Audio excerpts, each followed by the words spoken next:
Just বাজে 10টা 20। আমি এর মধ্যে কি কি করে রেখেছি দেখো। আধ ঘন্টা মধ্যে বা 45 মিনিটের মধ্যে আমি 4টে রান্না করব, সেই জন্যই তাড়াতাড়ি চলে এলাম।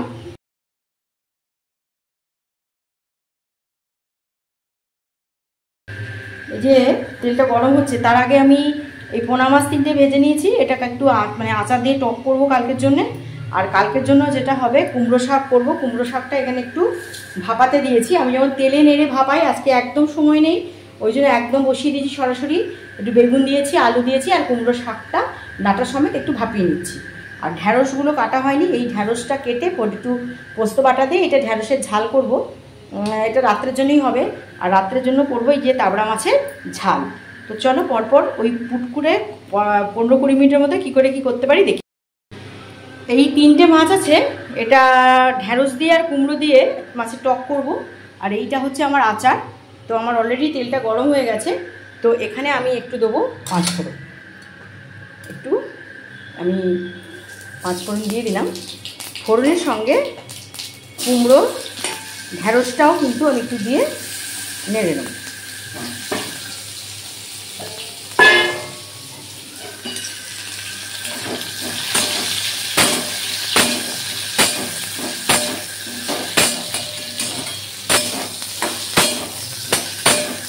জাস্ট 2-একবার নেড়ে নিলেই হয়ে যাবে। এর মধ্যে আমি দিয়ে দেব নুন।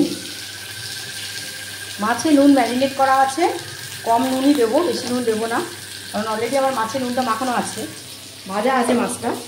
এবারে আচারটা যেটা দেবো, এই যে আচার, এই আচারটাও কিন্তু অলরেডি আমার একটু নুন আর মিষ্টি দেওয়া আছে। তো এবার যেটা করব,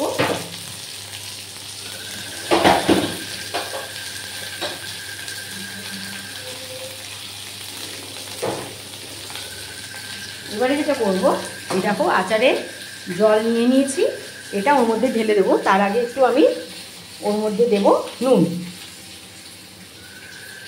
ওই যে সবজিটা যখন ভাজছি একটু নুন দিতে হবে, নুন ছাড়া আমাদের টকটা হবে না।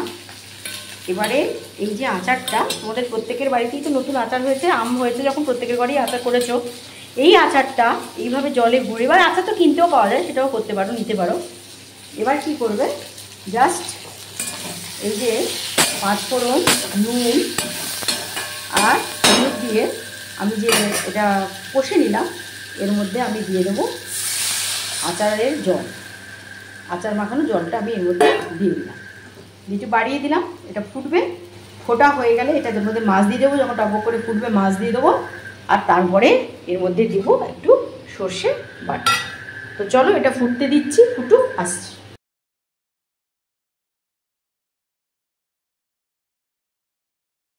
তো এর মধ্যে আমি মানে টকের জলটা ফুটছে, এর মধ্যে আমি মাছগুলো দিয়ে দিলাম। মাছের এগুলো ঝোলের মধ্যে দিয়ে দিলাম, টকের ঝোলের মধ্যে। এবার এটা ফুটে গেলে আপাতত আমি এটা ঢাকা দিয়ে দেবো। এটা দিয়ে ফুটে যাবে, এটা ফুটে গেলে তারপরে আমি এর মধ্যে সর্ষে বাটা দেবো। তো অলরেডি আমার এখানে তেল গড়াটা গরম হয়েছে, এখানে আমি কুমড়ো ডাঁটার চচ্চড়িটা বসাবো।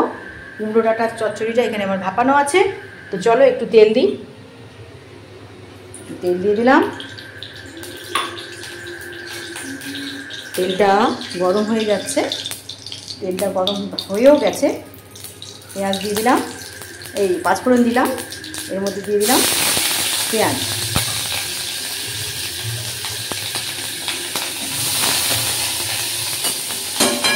দিলাম। এখানে দেখো একটুখানি রসুনের বাটা আছে, রসুনের বাটা দিলাম, আর দিলাম একটু আদা বাটা,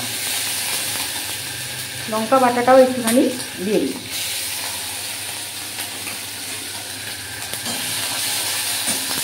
আজকে চিংড়ি মাছ নেই, আর এবারে পোনা মাছের তেলটা হাঁসুরা খেয়ে নিয়েছে। তাহলে যদি তোমাদের একটু চিংড়ি মাছ থাকে, তোমরা এতে কিন্তু চিংড়ি মাছ অ্যাড করতে পারো, খুবই ভালো লাগে।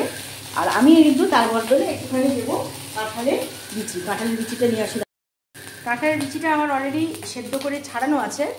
আমি তোমার জামাইবাবুকে দিয়ে, তোমাদের জামাইবাবুকে বললাম ছাড়াও, তাকে দিয়ে ছাড়িয়েছি। তো একটু সেদ্ধ করে যদি কাঁঠালের বিচি তোমরা ইউজ করো, এটাকে একটু প্রেসারে ভাপিয়ে নিয়ে তারপরে ঠান্ডা জলে গেলে মানে ছালটা ছাড়িয়ে নেবে, খুব চটপট ছাড়ানো হয়ে যায়। নাহলে কিন্তু কাঁঠালের বিচি ছাড়ানো দিতে এটা বিশাল কষ্টের ব্যাপার, বুঝছো। খুবই কষ্টের।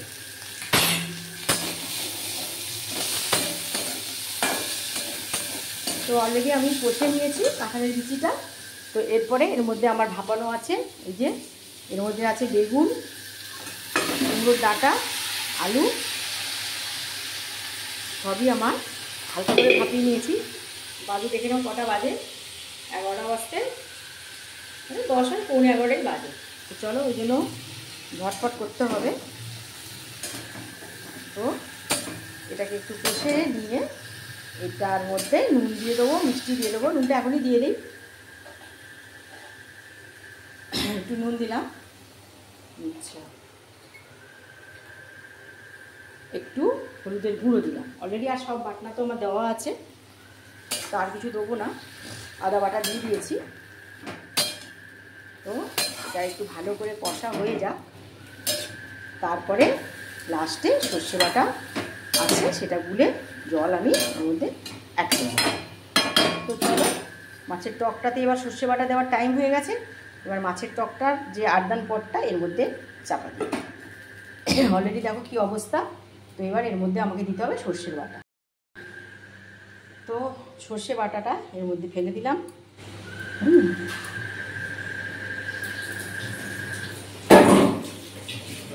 সর্ষের বাটা দিয়ে দিয়েছি। এবার এটাকে একটু ভালো করে সর্ষে বাটাটা এতে গুলিয়ে দিতে হবে। আর কুমড়োগুলো এখনও দেখো সেদ্ধ হয়নি, যেমন কাঁচা আছে, প্রায় এখন শক্ত শক্ত আছে। এটা কিন্তু পুরোটাই সেদ্ধ হবে, মাছও সেদ্ধ হবে, কুমড়ো ঢ্যাঁড়সটা নরম, কিন্তু কুমড়োটা তো সেদ্ধ হতে দেরি হবে। তো এটার জন্য আমাকে কিন্তু আরেকটা এর উপরে চাপা দিতে হবে। তো আর একটু ভালো করে ফ্লেমটাও দিয়ে দিই, আর একটু ভাপিয়ে একটু সেদ্ধ হয়ে আসুক। চলো দেখি কীরকম অবস্থা হলো। আচ্ছা দেখো এই জায়গাটা এসছে, বসে বসে যাচ্ছে। তো এবার যেটা করব আমি এর মধ্যে আমি দিয়ে দেবো আমার সর্ষে বাটাগুলা জলটা, আর একটু দিয়ে দিই।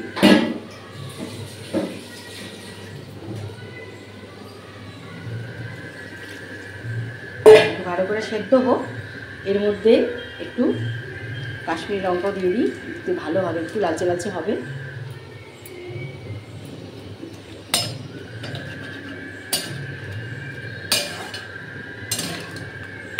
কুমড়ো ডাঁটা চচ্চড়ি না বড্ড খেতে ভালো লাগে। কুমড়ো ডাঁটা কী হয় কিছুদিন পর লোকে ফেলে দেয়, আমি তো মানে সত্যি বলছি কি অনেকে তো ফেলে দেয়, আমি পুরো চেয়ে চেয়ে নিয়ে আসি। মানে দাও গো, এখন নয়, ওইটা আমার বাড়িতে হয়েছিল, জামাইবাবু তুলে এনে দিয়েছে, সেটা আলাদা। কিন্তু অনেকে তো খেতে জানে না, খায়ও না, তারা কী করে ফেলে দেয়। আর আমি কী করি, চেয়ে চেয়ে নিয়ে আসি, দাও গো করে। তো আরেকটু ঢাকা দিই, আরেকটু। তো এইটা আমার হয়ে গেল ঢ্যাঁড়স দিয়ে আর কুমড়ো দিয়ে যে মাছের টকটা। তো এই যে আচার বলো যাই বলো, আমি কিন্তু সমস্ত প্রোডাক্টগুলো এসএসজি দিদিদের কাছ থেকেই কিনি। আমার দিদিরা খুব সুন্দর আচার করে, বড়িও করে। তো তোমরা যদি কেউ আচার বড়ি নিতে চাও আমাকে কিন্তু বলতে পারো, ঠিক আছে? আমি ফোন দিয়ে নাম্বার দিয়ে দেবো, ওদের সঙ্গে যোগাযোগ করে নেবে। আমার তো এখন আর সময় হয় না আচার করার, বড়ি করার, তো ওদের থেকেই নিয়ে নিই। তো অলরেডি আচারটাতে মিষ্টি ছিল, একটু মিষ্টি মিষ্টি আচার, তো বেশি মিষ্টি লাগেনি, খুব অল্প মিষ্টি দিয়েছি। আর এই যে একটু কাঁচা তেল দিয়ে দিলাম। এই কড়াটা শুদ্ধ ঢুকিয়ে দেবো, এই কড়াটাই থাকবে। এটা আমরা কালকে সকালবেলা এটা লাঞ্চে এই টকটা চলে জাস্ট 11টা, আমার শুধু ঢ্যাঁড়সটা ভাজলেই হয়ে যাবে। তো চলো এবার এটা দেখি কি হয়েছে অবস্থাটা। এই যে এটি হচ্ছে গিয়ে আমার কুমড়ো ডাঁটার চচ্চড়ি, কাঁঠালের বিচি দিয়ে একটু গরম মশলা মানে বিরিয়ানি মশলা একটু দিলাম। মিষ্টিটা দেওয়া হয়নি, এটা এই তরকারিতে একটু মিষ্টি লাগবে, একটু শুকনো গুড় দিয়ে দিলাম। আর দিয়ে দিলাম আমার এই ঘেঁড়ি চামচের 2, 3, 4 চামচ তেল। এই কুমড়ো ডাঁটার চচ্চড়িটা সকালেই খাবো, এখন নয়। কুমড়ো ডাঁটার চচ্চড়ি আর এই যে মাছের টক একদম ঢুকে যাবে ঠান্ডা ঘরে। একটু ঠান্ডা হলে আমি এটাকে একদম চালান করে দেবো ঠান্ডা ঘরের ভিতরে। এটা আমাদের কালকে দুপুরের লাঞ্চ। তো চলো এর পরে শুধু ঢ্যাঁড়স পোস্ত দিয়ে একটু ভাজবো, সেটা দেখাবো। জাস্ট কালো জিরে ফোড়ন দিয়ে আমি ঢ্যাঁড়সটা একটু ভাজবো। তো এর মধ্যে একটু অল্প করে পেঁয়াজের বাটা যেটুকু আছে দিয়ে দিই, বেশি নেই, একটুখানি আছে, যা আছে দিয়ে দিলাম, একটু আবার রাখবো না, একটু লঙ্কার বাটাও দিয়ে দিলাম।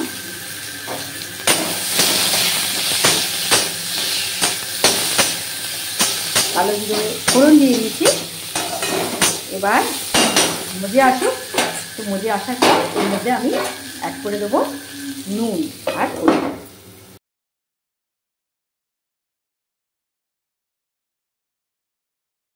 দেখি ঢ্যাঁড়সটার অবস্থা কি হয়েছে, চলো দেখো।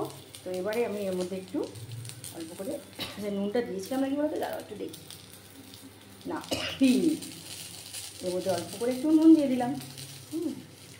এবারে এর মধ্যে গুলিয়ে রেখেছি খুব অল্প একটু পোস্ত, একটু হলুদের গুঁড়ো আর লঙ্কা দিয়ে, এবার এটা ঢেলে দিলাম। এবার এটা কিন্তু একটু শুকিয়ে শুকিয়ে আসবে, একটু শুকিয়ে শুকিয়ে আসবে, তখন আমি এর মধ্যে একটু আর একটু বিন্দু তেল দেবো আর একটু মিষ্টি দেবো। তো ঢাকা দিয়ে দিই, ঢাকা দেওয়া থাক।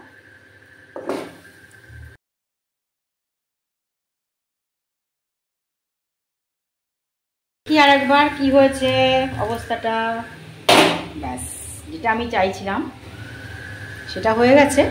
তো এবারে একটু দিয়ে দেবো এতে মিষ্টি, একটু শুকনো গুড় একটু দিয়ে দিলাম, ব্যাস।